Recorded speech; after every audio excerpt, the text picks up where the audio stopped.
नमस्कार, न्यूज मंच देख रहे हैं आप और मैं हूं विशाल वैभव। एनडीए की जिस तरह से बिहार के उपचुनाव में जो जीत हुई है और महाराष्ट्र में जो जीत हुई है, इसको लेकर जो है आज मुजफ्फरपुर में कार्यक्रम के दौरान जो है केंद्रीय मंत्री ललन सिंह ने जो है बड़ा बयान दिया है और कहीं ना कहीं जो है इसे 2025 का भी आगाज़ बताया है और कहा है कि जो है महाराष्ट्र से भी प्रचंड जीत जो है बिहार में देखने को मिलेगी 2025 में। तो वहीं लगातार बेलागंज में कैंपेनिंग करने वाले जदयू विधायक ललित नारायण मंडल ने भी जो है कहा है कि ये मुख्यमंत्री नीतीश कुमार और प्रधानमंत्री नरेंद्र मोदी का जो है उनके विकास के कार्यों का जो है ये परिणाम है। क्या कुछ कहा है दोनों ने, आपको छोड़ जाते हैं उन दोनों के बयान के साथ। बने रहिए न्यूज मंच के साथ। न्यूज मंच के लिए विशाल वैभव, पटना।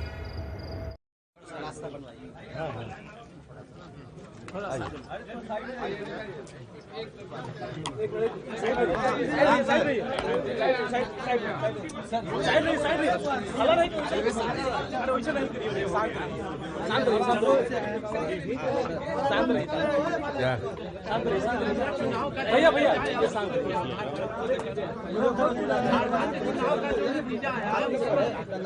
अब खाली झारखंड आपको दिख रहा है, महाराष्ट्र नहीं दिख रहा है, बिहार नहीं दिख रहा है, यूपी नहीं दिख रहा है। महाराष्ट्र में प्रचंड बहुमत आया, उत्तर प्रदेश में भी सफाया हो गया, बिहार में 100% रिजल्ट हुआ। ये 2025 का आगाज है। 2025 में प्रचंड बहुमत से फिर बिहार में एनडीए की सरकार बनेगी और प्रधानमंत्री नरेंद्र मोदी जी आज देश के सबसे लोकप्रिय नेता हैं। यह साबित हो गया महाराष्ट्र में। बिहार में बेलागंज और इमामगंज का जो नतीजा आया उसको किस नजरिए से देख रहे हैं? राजद का किला ढह गया। किला ढहा नहीं, 35 साल का वो गिरवी था, आतंक था वहाँ, और आतंक से बेलागंज मुक्त हुआ है। अब बेलागंज विकास की ओर अग्रसर होगा। 25 का चुनाव प्रचंड बहुमत महाराष्ट्र का जैसा हुआ ना, उससे भी आगे होगा। 220 का लक्ष्य जो एनडीए ने बिहार में निर्धारित किया है उसको पार करेंगे।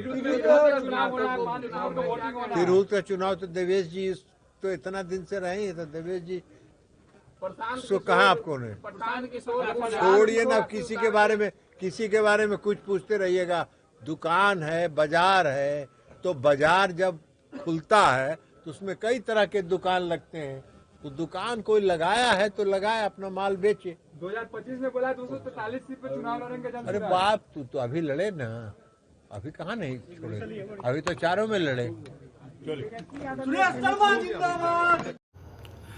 सर, जिस तरह से चुनाव के रिजल्ट आए हैं और कहीं ना कहीं बेलागंज में की जीत में जो है आपकी भी एक बहुत बड़ी भूमिका रही है सर, क्या कुछ कहेंगे सर इस चुनाव में जीत को लेकर? देखिए, हम तो आपको, आप लोग आते थे, पत्रकार बंधु, हम कहते थे कि हम लोग जो बेलागंज घूमते थे हमको साफ दिखाई पड़ता था कि एमवाई गठबंधन में साफ दरख्त है, दोनों बगल जी दरख्त था। यादव से टूट करके जदयू की तरफ आ रहा था और मुस्लिम टूट करके प्रशांत किशोर की तरफ जा रहा था। और एनडीए का वोटर जो कि उन लोगों से पीड़ित है, ग्रसित है, ये लोग किसी हालत में उन लोगों को वोट देने के लिए तैयार नहीं था। सीधा कहता था आम आदमी, हम तो घर घर प्रचार किए, कहता था बाप को भी प्रणाम करेंगे, किया है बेटा को भी प्रणाम करेंगे। और साफ वंशवाद के खिलाफ भी बेलागंज की जनता थी।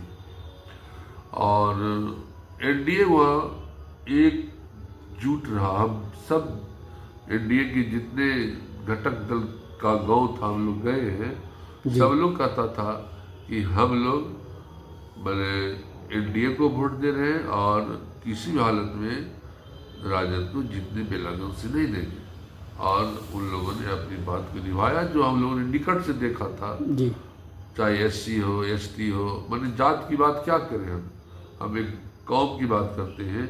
सभी ने, कुशवाहा बंधुओं ने, जिसकी बात कीजिएगा सब लोगों ने जदयू को वोट किया। हाँ सर, जिस तरह से परिणाम आए हैं, महाराष्ट्र की बात कर लें या यूपी की बात करें या फिर बिहार की चारों सीट जो है एनडीए को जीत हासिल हुई है सर, किसे मानते हैं सर? फैक्टर क्या रहा सर? देखिए, फैक्टर है यहाँ पर, खासकर बिहार की बात हम करें साफ आपको, बिहार में हम लोग 5 भाई हैं जी। एनडीए में, पांचों उंगली का मुट्ठी जब बंद रहेगा हमारा जी, तो एनडीए को बिहार में कोई हरा नहीं सकता है, और इंडिया गठबंधन को बिहार छोड़ना पड़ेगा जैसा लगता है। अगर हम लोग 5 भाई, हमारा जो गठबंधन एनडीए का इसी तरह से इंटैक्ट रहा तो कोई उपाय नहीं है राजद को, कांग्रेस को बिहार में।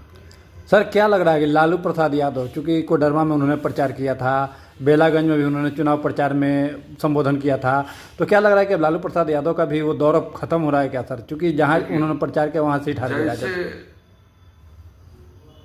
श्री लालू प्रसाद जी जाते हैं क्षेत्र में, सबको याद आ जाता है 205 पहले की फिजा, और इनके जाने से इनके वोट बैंक पर क्या प्रभाव पड़ता है तो छोड़ दीजिए, एनडीए का वोट बैंक उधर सट जाता है कि देखो वह फिर कहीं लालू नहीं आ जाए और फिर वही जमाना नहीं लौट जाए, इसलिए हम लोग सब एक हो जाए। इसलिए उनके भय से एनडीए का वोटर और एनडीए में आपसी एकता है, यह भी एक कारण है हम लोग सब सीट जीत गए हैं। सर नेता प्रतिपक्ष तेजस्वी यादव ने कहा है कि इस हार में जो है वो अपनी जीत ढूंढ रहे हैं, और उन्होंने कहा कि 2025 में हम जीतेंगे, इस हार में हमारी जीत छिपी हुई है। और क्या बोल सकते हैं, उनको पहले हार की समीक्षा करनी चाहिए कि क्यों हारे, वो क्या सिखाते हैं उस सभा में जाकर के जो हाथ नचाते हैं, और उनका देखा देखी उनका कार्यकर्ता गांव में जाकर हाथ नचाता है, और गांव के लोग जो उसके हाथ नाचते हुए हाथ को देखता है तो कितना भयभीत हो जाता है। इस बात को उनको सोचना चाहिए। जब तक कि उनके कार्यकर्ता शिष्ट नहीं होंगे, जब तक कि उनके कार्यकर्ता समाज का विश्वास नहीं जीतेगा, अब उनको उपाय नहीं है। सर कल से विधानसभा सत्र की शुरुआत हो रही है, शीतकालीन सत्र की सर, क्या कुछ मुद्दे रहेंगे सर? क्या कुछ है इस बार विधानसभा का सत्र कैसा रहेगा सर? देखिए, विधानसभा का सत्र जैसा होता है वैसा ही होगा, कोई विशेष बात नहीं होनी है, और सरकार जितना अपना नियम परिनियम को पास कराना है सब पास करा लेगी और कहीं परेशानी नहीं होगी। विपक्ष चूंकि घेरने की तैयारी में सर, सरकार को घेरने की तैयारी में है विपक्ष। अब क्या करेगा, किसानी मिली खंबा नोची की स्थिति होगी उसकी, क्योंकि चुनाव हार गया तो विधानसभा में तो हल्ला कर सकता है, वही हल्ला पार्टी आई है वो हल्ला करेगा, और क्या करेगा, बात तो करना है नहीं। एक आखिरी सवाल होगा सर, जिस तरह से रिजल्ट आए हैं आने वाले विधानसभा चुनाव में 2025 में बिहार में, इसका क्या कुछ असर देखने को मिलेगा?